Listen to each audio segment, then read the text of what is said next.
C'est à l'intérieur d'une école désormais fermée depuis plusieurs années que l'association Saisipa a projeté d'ouvrir un accueil de jour pour les personnes atteintes d'autisme. Nous avons créé un partenariat avec la mairie de Saint-Martin-d'Hères, propriétaire des lieux, et nous sommes très heureux d'avoir obtenu un avis favorable de Monsieur le maire, ainsi que le soutien de toute son équipe pour le futur achat du bien. Une expertise a été réalisée en 2020 afin de l'estimer. Il a été officiellement annoncé à 120 000 euros pour une superficie de 700 mètres carrés. Notre projet a donc pour objectif l'ouverture d'un centre spécialisé pour les adolescents de 12 à 17 ans présentant des troubles du spectre de l'autisme. Il leur sera proposé une prise en charge entièrement personnalisée afin de développer leur autonomie dans les tâches du quotidien, d'améliorer leur interaction avec le monde.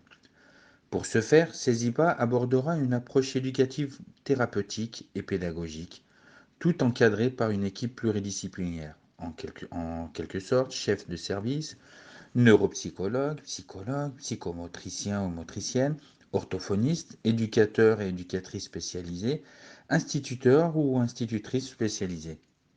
Il sera compris dans notre projet de l'insertion professionnelle et sociale des jeunes issus du quartier avec formation diplômante. D'un autre côté, un accompagnement auprès des membres de la famille sera proposé les soirs et week-ends pour leur permettre de gérer au mieux la vie avec un enfant atteint du TSA. Le principal défi de cette réhabilitation consistera à créer un environnement adapté et sécurisé à l'accueil pour ces adolescents. En effet, il est primordial de prendre en compte leurs particularités afin que chacun puisse se sentir à l'aise. Pour ce faire, nous avons prévu divers aménagements pour diviser les espaces et créer plusieurs salles d'apprentissage. Nous souhaitons créer un espace convivial et propice au développement des enfants, mais aussi pour les parents et des activités pour les fratries. Nous allons également intégrer une cuisine professionnelle avec un réfectoire, mais aussi une ludothèque, vidéothèque, salle à manger, salle de jeu. Nous avons la chance de pouvoir profiter de bel espace extérieur autour du bâtiment. Ce dernier sera donc un plus pour y organiser des activités de groupe, mais aussi pour aider les enfants que nous accueillons à se familiariser avec les différents bruits et sensations de leur environnement.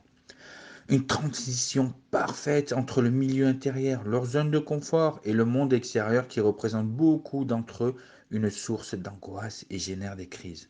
Au programme, installation de ruches, récolte de miel, qui sera ensuite vendue afin de sensibiliser le public à notre cause, et mise en place de potagers biologiques, dont la récolte sera destinée au repas. S'ensuivront divers projets autour de la biodiversité.